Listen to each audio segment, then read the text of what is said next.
2023 रथ यात्रा का समय था। ओडिशा के पूरे शहर में आयोजन किए जाने वाले भगवान जगन्नाथ की इस भव्य यात्रा में पूरे भारत से लाखों श्रद्धालु भाग लेने पहुंचे थे, जिसमें हमारे एक सब्सक्राइबर अविनाश और उनके 3 दोस्त भी थे। अब इन 3 दोस्तों में 2 लड़के और 1 लड़की थी। अविनाश बताते हैं कि भैया इस मेले के बीच एक दफा हमने नाइट आउट का प्लान बनाया। अब अपने प्लान के मुताबिक ये लोग रात भर इधर उधर घूमते हैं। अब इसी बीच रात के करीब 12 बजे अविनाश के एक दोस्त प्रखर ने अपनी गर्लफ्रेंड रितु और बाकी दोस्तों को बोला कि यार मुझे ना भूख लग रही है बहुत, तुम में से किसी को खाने चलना है क्या। अब यहाँ रितु बोलती है कि यार मुझे तो भूख नहीं है और घर से फोन भी आ रहा है बार बार कि जल्दी आ जाओ। अब साथ ही अविनाश ने भी मना कर दिया कि यार मुझे भी भूख नहीं है। पर इनका तीसरा दोस्त धर्म वो प्रखर के साथ खाना खाने के लिए तैयार हो जाता है। अब चूंकि जिस होटल में इनको खाना खाने के लिए जाना था वो रितु के घर के ऑपोजिट डायरेक्शन में, इसलिए प्रखर ने अविनाश को बोला कि भाई एक काम कर, तू रितु को जाके घर छोड़ दे और तब तक हम लोग भी खाना खा के फ्री हो जाएंगे।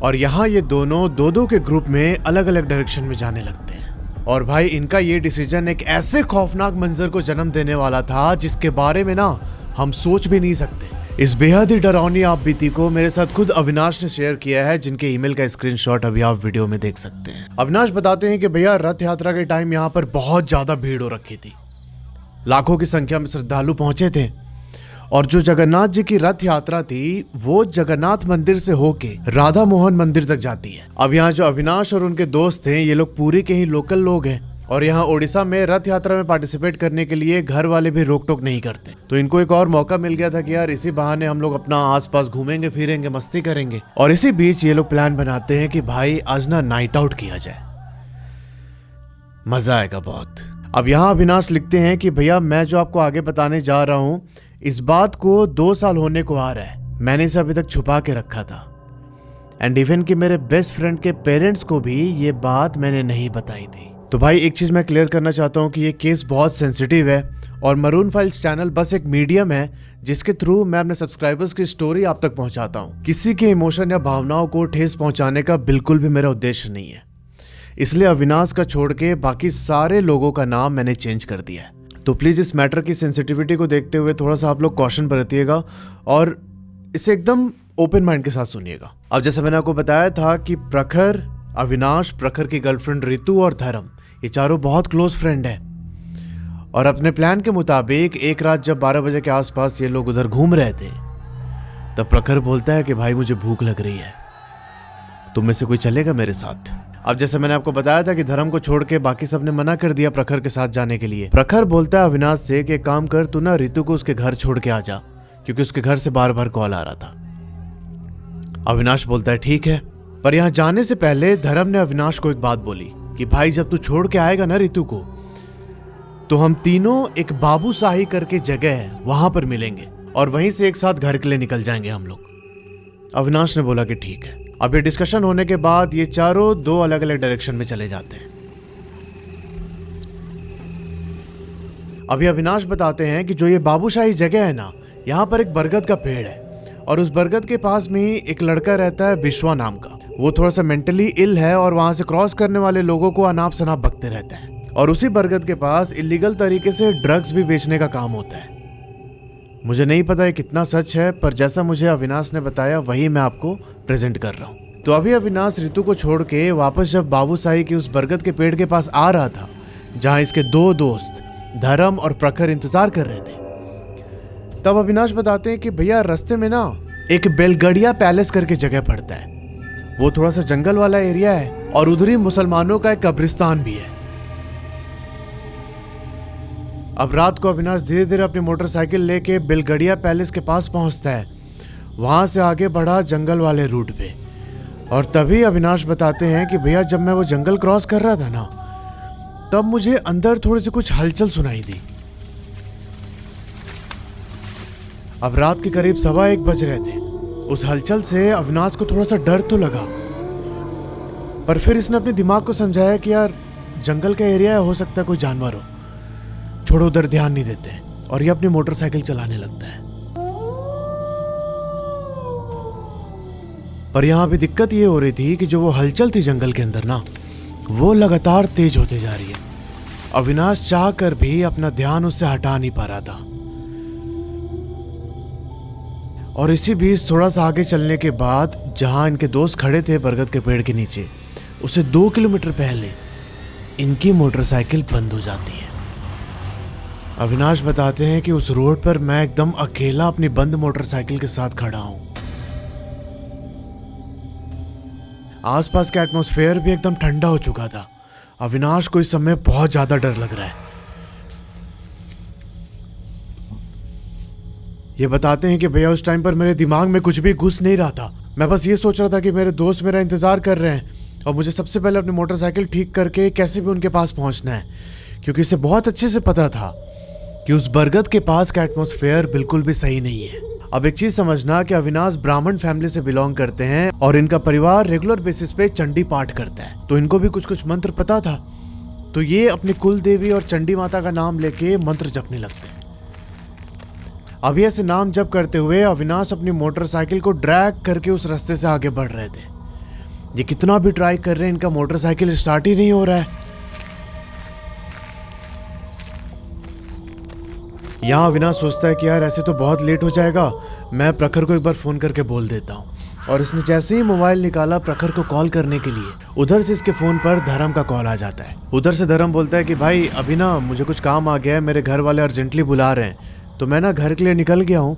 प्रखर वहीं बरगद के पेड़ के पास खड़ा है, तो उसे पिक करके घर लेके आ जा। भाई साहब ये बात सुन के अविनाश और ज्यादा पैनिक करने लगता है। अब इससे पहले कि धर्म को पूरी बात बताता कि मेरी बाइक खराब हो चुकी है, धर्म ने उधर से कॉल काट दिया। उसके बाद अविनाश बताते हैं कि मैंने कितने बार धर्म को कॉल किया पर उसका कॉल लगा ही नहीं। उसके बाद अविनाश बताते हैं कि भैया फिर पता नहीं क्या हुआ, मैंने दोबारा कॉल करने के लिए मोबाइल देखा तो जो नेटवर्क का वो सिग्नल होता है ना, वही पूरा गायब था। मुझे समझ नहीं आ रहा था कि मैं क्या करूं। मैं बाइक को वैसे ही ड्रैग करते हुए प्रखर की ओर बढ़ने लगा, जो बरगद के पेड़ के नीचे मेरा इंतजार कर रहा है। अब करीब 1 किलोमीटर बाइक को ड्रैग करने के बाद अविनाश थक चुका था। ये भाई रोड के साइड पर खड़ा होता है थोड़ा आराम करने के लिए, क्योंकि इसकी सांसें भी फूल रही थी। और इसी बीच अविनाश देखता है कि रोड के ऑपोजिट साइड पर थोड़ा सा आगे की तरफ एक बेंच पड़ा हुआ है। उस बेंच के साइड में एक स्ट्रीट लाइट है जो ना थोड़ी फ्लक्चुएट कर रही थी। अभी अविनाश एक नजर उस बेंच की तरफ देखता है, फिर अपना फोन निकाल के चेक करने लगता है कि यार कहीं नेटवर्क आ गया होगा तो मैं प्रखर को कॉल कर लेता हूं। पर भाई साहब कोई नेटवर्क नहीं था।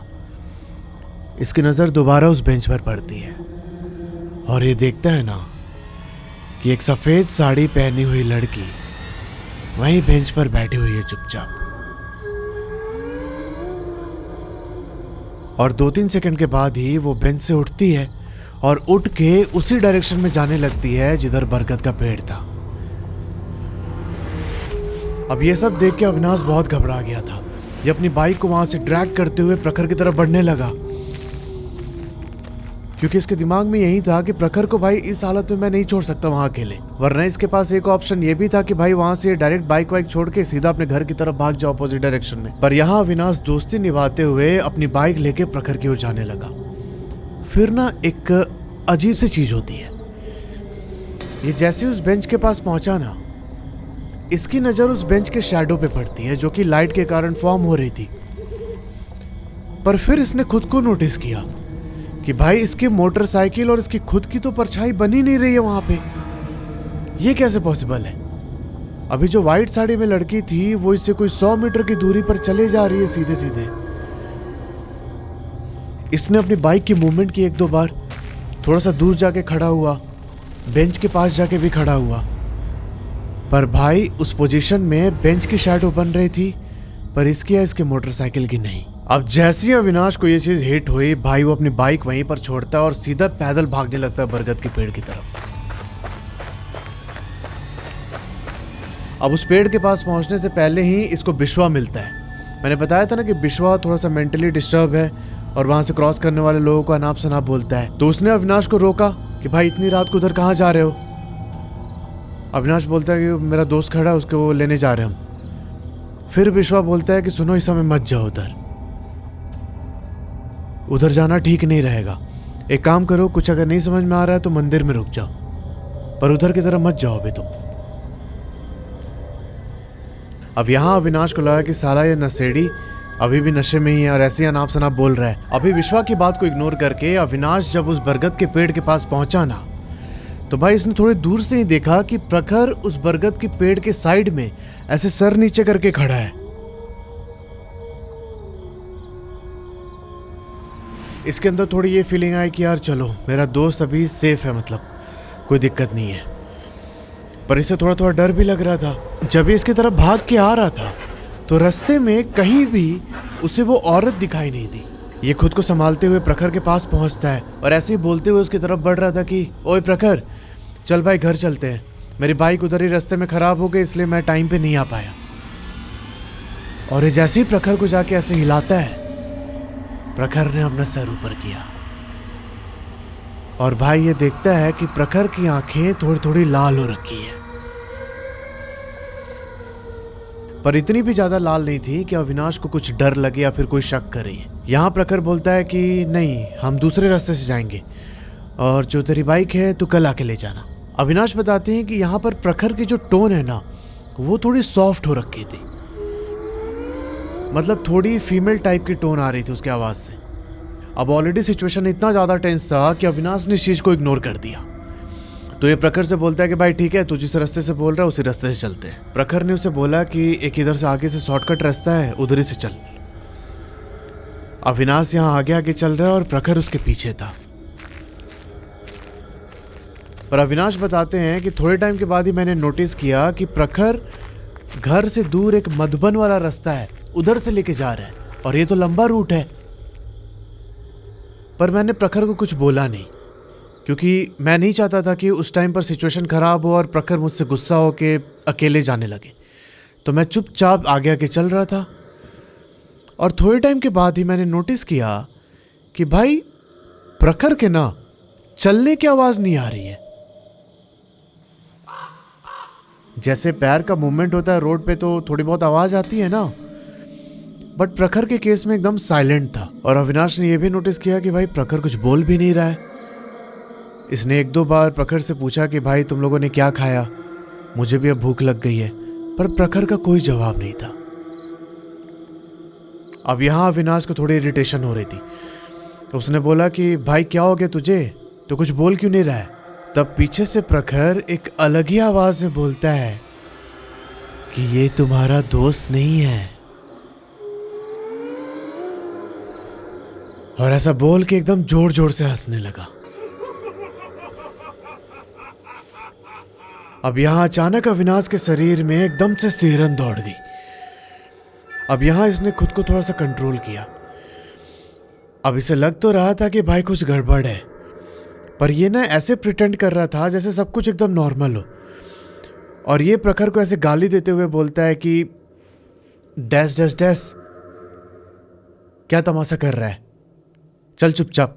अब ये सुनने के बाद प्रखर एकदम गुस्से में चिल्लाने लगा अविनाश के ऊपर और चिल्लाते हुए वहां से मधुबन रोड का जो शमशान था उसकी ओर भागने लगा।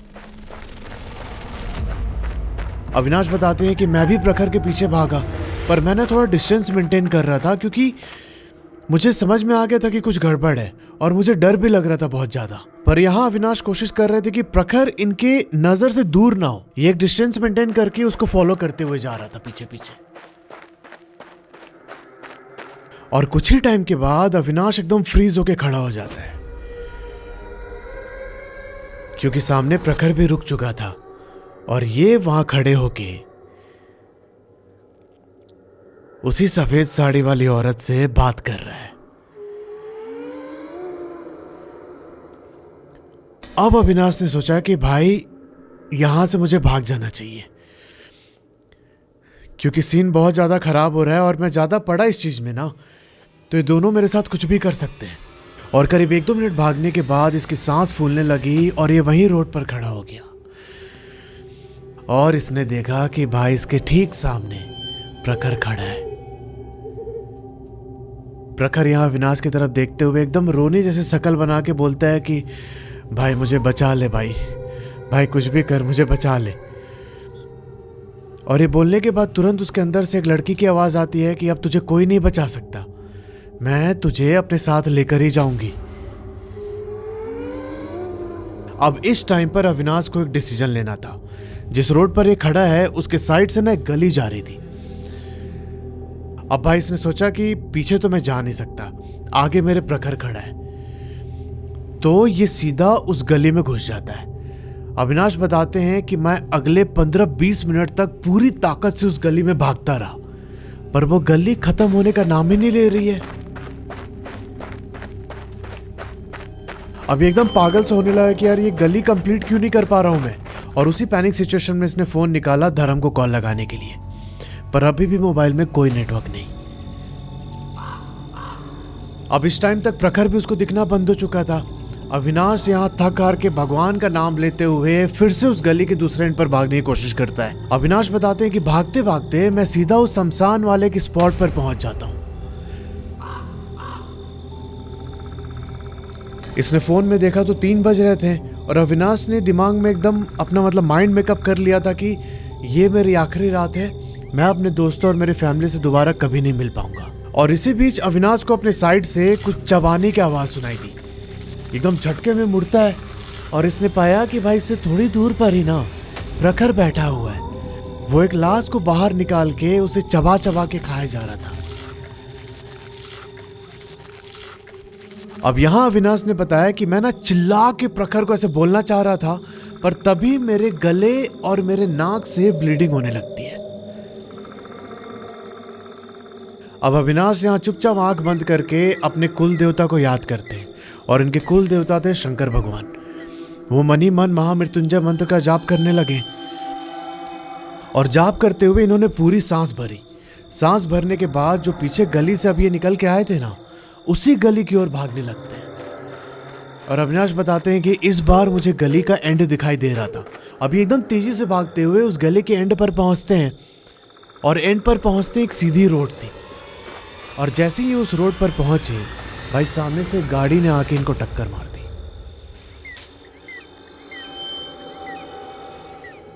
भाई ये लाइट क्यों फ्लक्चुएट हो रही है यार। टक्कर लगते ही अविनाश बेहोश हो चुके थे और फिर जब इन्हें होश आया तो ये खुद को वहां की PRM हॉस्पिटल में पाते हैं। अविनाश बताते हैं कि मेरा बहुत ज्यादा ब्लड लॉस हो चुका था और पिछले 2 दिन से ये बेहोश पड़े थे। तीसरे दिन रात को जाके इनको होश आया और होश आते इसने सबसे पहले धर्म को कॉल किया और पूछा कि भाई प्रखर कहाँ है। धर्म यहाँ बोलता है कि प्रखर 3 दिन से अपने घर वापस नहीं आया, उसके घर वाले बहुत परेशान हैं और उसका फोन भी नहीं लग रहा है। किसी को कुछ समझ में नहीं आ रहा है कि प्रखर गया कहाँ पे। अब ये बात सुन के अविनाश एकदम घबरा गया। ये बताते हैं कि 2-3 घंटे के बाद प्रखर की मम्मी रोते रोते इसके पास आई हॉस्पिटल। अब वो इससे पूछ रही थी कि बेटा तुमने प्रखर को कहां पर छोड़ा, वो घर नहीं पहुंचा है, हमने पुलिस केस भी करवाया पर उसका कोई फायदा नहीं हो रहा है, प्लीज बताओ तुमने प्रखर को कहां छोड़ा था। अब यहाँ अविनाश बहुत गिल्टी फील करने लगे। इनको समझ नहीं आ रहा था कि प्रखर की मम्मी से बात कैसे बताएं कि ये उस रात प्रखर को वहीं शमशान में छोड़कर भाग आए थे। अब उस समय अविनाश ने आंटी को कुछ भी नहीं बोला। ये इसके अंदर से आवाज ही नहीं निकल रही थी कि कुछ बताए। फिर इस घटना को 1 हफ्ते बीत गए। सबको यही लग रहा था कि या तो प्रखर को किसी ने किडनैप कर लिया या फिर मार दिया है। पर यहाँ होता यह है कि 1 हफ्ते बीतने के बाद प्रखर उसके घर के पास में जो नाला बहता है उस नाले में पाया गया। किसी ने देखा कि एक बॉडी पड़ी है तो इसने आसपास के लोगों को बुला के उस बॉडी को बाहर निकाला और उसमें कुछ प्रखर के घर के जान पहचान वाले भी थे। उन्होंने बॉडी को पहचान लिया। अभी यहाँ पर प्रखर की जान नहीं गई थी, वो बेहोश पड़ा हुआ था। अब फाइनली यहाँ पर प्रखर के घर वालों को इन्फॉर्म किया गया। वो अपने बेटे को देख के बहुत ज्यादा खुश थे। उन्होंने प्रखर का प्रॉपर इलाज वगैरह कराया और फाइनली प्रखर जाके थोड़ा सा नॉर्मल होता है। अविनाश बताते हैं कि प्रखर के नॉर्मल होने के बाद जब मैं उसके घर गया उसे देखने के लिए, तो पता नहीं भैया उसे देखते ही ना मेरे अंदर एकदम कपकपी उठ गई। मैं कुछ देर उसके घर पर बैठा और फिर वापस आ गया। उसके नेक्स्ट डे रात के 12 बजे के आसपास प्रखर के घर से मुझे कॉल आता है। उसकी मम्मी ने अविनाश को बताया कि कल प्रखर ने अपनी गर्लफ्रेंड रितु को घर पर बुलाया था और जब वो उसके पास आके बैठी ना तो प्रखर उसे बहुत अजीब तरीके से छूने लगा और ऐसे छूते हुए बोला उसने कि क्या तुम सब इंसान हो, और ऐसा बोलने के बाद वो बेहोश हो जाता है। फिर उसके मम्मी बताती हैं कि उसके बाद रात के 12 बजे के आसपास उसको होश आया और होश आने के बाद वो अपने हाथ में एक चाकू लेके सबकी तरफ दौड़ रहा था मारने के लिए। और जब उसे कोई नहीं मिला तो वो अपना ही हाथ काटने लगा। हम लोग इसे लेके बहुत परेशान हैं, समझ में नहीं आ रहा क्या करें। और आज रात को फिर से वही चीज हुआ, इसलिए मैं तुम्हें फोन करके बता रही हूँ। अब ये सब सुन के अविनाश घबरा गया एकदम। इसने फोन काट के स्विच ऑफ कर लिया। अब अगले 2 दिन में बात बहुत ज्यादा बढ़ गई। प्रखर बहुत वायलेंट हो चुका था। इसके पापा ने किसी कॉन्टैक्ट के थ्रू एक तांत्रिक को घर पर बुलवाया। उस तांत्रिक ने प्रखर को देखकर बताया कि इसके अंदर एक ब्रह्म राक्षस ने अपना घर बना लिया है और इससे मुक्ति पाने के लिए प्रखर को अपने किसी बहुत ही पसंदीदा चीज की बलि देनी होगी। अब यहाँ पर प्रखर के घर वालों ने उस तांत्रिक के साथ मिलके एक बहुत ही घिनौनी चाल चली। इन्होंने इसकी गर्लफ्रेंड रितु को कॉल किया। कॉल करके बोला कि बेटा यहाँ पर तांत्रिक आए हैं प्रखर को ठीक करने के लिए, पर वो बोल रहे हैं कि पूजा में प्रखर के साथ साथ उसके सबसे पसंदीदा चीज को भी बैठना पड़ेगा। प्रखर ने तुम्हारा नाम लिया है तो तुम आ जाओ बेटा, बस थोड़ी देर बैठ जाना पूजा में, वो ठीक हो जाएगा। रितु बोलती है कि ठीक है भाई, अगर मेरे पूजा में बैठने से प्रखर ठीक हो जाता है तो इससे अच्छी बात और क्या हो सकती है। रितु ने बोला कि ठीक है मैं आ रही हूँ। अब वहां जाने से पहले रितु ने अविनाश को कॉल किया कि भाई प्रखर के घर वालों ने मुझे ऐसे ऐसे बुलाया है। अविनाश फिर धर्म को कॉल करता है कि भाई तू प्रखर के घर पर पहुंच, मैं रितु को लेके वहां पर आ रहा हूँ, ऐसा ऐसा कुछ पूजा होने वाला है। ये लोग वहां पहुंचते हैं। उस तांत्रिक ने एक बड़ा सा सर्कल बनाया था। सर्कल के अंदर रितु को बैठाया और बैठाने के बाद पूजा स्टार्ट कर दी। अब पूजा स्टार्ट होने के थोड़ी देर के बाद ही रितु बेहोश होकर उस सर्कल के अंदर ही गिर जाती है। इस समय रितु की सांसें बंद हो चुकी थी। अब ये देख के अविनाश को एकदम ट्रॉमा होने लगा। ये भाई वहां से उठ के सीधा अपने घर भाग जाता है। पर जो धर्म लड़का था उसने डिसाइड किया कि मैं पूरा लास्ट तक ये सब क्रिया देखूंगा। अब आगे की कहानी धर्म बताते हैं अविनाश को। वो बताते हैं कि जब तांत्रिक ने क्रिया करके यज्ञ करना स्टार्ट किया तो उस यज्ञ से रितु की आत्मा बाहर निकली और वो एकदम गुस्से में सबको मारने की धमकी देने लगी। पर उस तांत्रिक ने अपनी सिद्धि द्वारा रितु की आत्मा को भी प्रखर के अंदर डाल दिया और ऐसा होते ही अगले 2-3 घंटे तक प्रखर एकदम तड़पता रहा और फाइनली कुछ देर तड़पने के बाद प्रखर बेहोश हो जाता है। अब जो वो तांत्रिक था उसने अपनी क्रिया खत्म की और उसके बाद से कभी भी वो दिखाई ही नहीं दिया। उसके अगले कुछ दिनों के बाद से चीजें थोड़ी थोड़ी नॉर्मल होने स्टार्ट हुई और फिर आता है 12 सितंबर का दिन।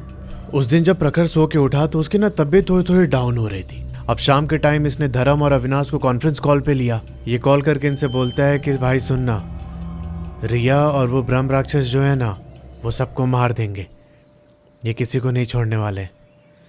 तुम लोग यहाँ पर मत आना गलती से भी, नहीं तो तुम लोग भी मारे जाओगे। और ऐसा बोलने के बाद फोन पे ही प्रखर बहुत अजीब तरीके से हंसने लगा। उसके हंसने में 3-4 लोगों की आवाज थी। भाई यहाँ पर धर्म कॉल काटता है और सीधे मोटरसाइकिल लेके प्रखर के घर पर पहुंचता है। और जैसे ही वहां पहुंचा इसने देखा कि भाई प्रखर 3rd फ्लोर पर खड़ा है और वहां से वो नीचे धर्म को देख रहा था। और देखते देखते ना उसने ऊपर से अचानक छलांग लगा दी। प्रखर वहां नीचे गिरा और वहीं पर उसकी स्पॉट डेथ हो जाती है। अब उसी दिन प्रखर के घर का जो बाथरूम था उसके बाथरूम के अंदर से प्रखर की बहन की चिल्लाने की आवाज सुनाई दी। और जब इसके पेरेंट्स वहां देखने पहुंचे तो पाया कि भाई उसकी बहन भी मर चुकी है। तब जाके प्रखर के पापा ने एक बहुत सिद्ध पंडित को बुलाया। उन्होंने बहुत देर तक पूजा की वहां पे। और फिर वो बताते हैं कि जो वो तांत्रिक है वो जब ऐसे प्रखर को काबू में करने की कोशिश कर रहा था ना, तब उससे जो ब्रह्म राक्षस प्रखर के शरीर के अंदर था वो बहुत चिढ़ गया। वो तांत्रिक पर हावी हो रहा था और यहाँ उस तांत्रिक को ये पता चल गया था कि ये ब्रह्म राक्षस इसे भी मार देगा।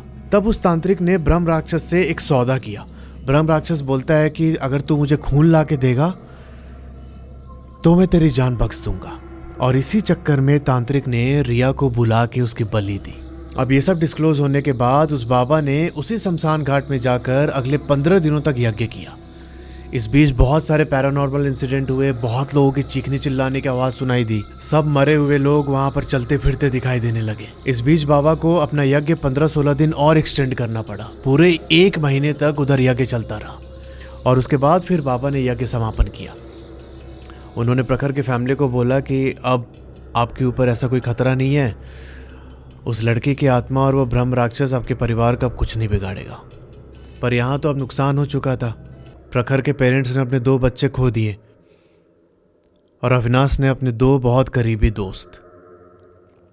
बहुत लोग कमेंट करते हैं ना कि भाई तुम्हारे स्टोरी में कोई मरता क्यों नहीं है, ऐसे नहीं होता। भाई ये मरना, सुनाना, ऐसे डेथ एक्सप्लेन करना बहुत पेनफुल होता है यार, एज अ नरेटर भी। बहुत सारी स्टोरीज में ऐसे डेथ्स हुई हैं। अगर आप पूरी स्टोरी देखोगे, पूरी प्लेलिस्ट देखोगे तो आपको पता चलेगा। तो यार ये थी पूरी कहानी एंड ये बहुत ही अंदर से झकझोर देने वाली स्टोरी थी मेरे लिए भी। आपको क्या फील हुआ ज़रूर बताइएगा कमेंट सेक्शन में। और अगर आपके जानने में ऐसे कोई इंसिडेंट हुआ है तो नीचे जो ईमेल आईडी आ रहा है उस पर अपनी कहानी मुझे भेज सकते हैं।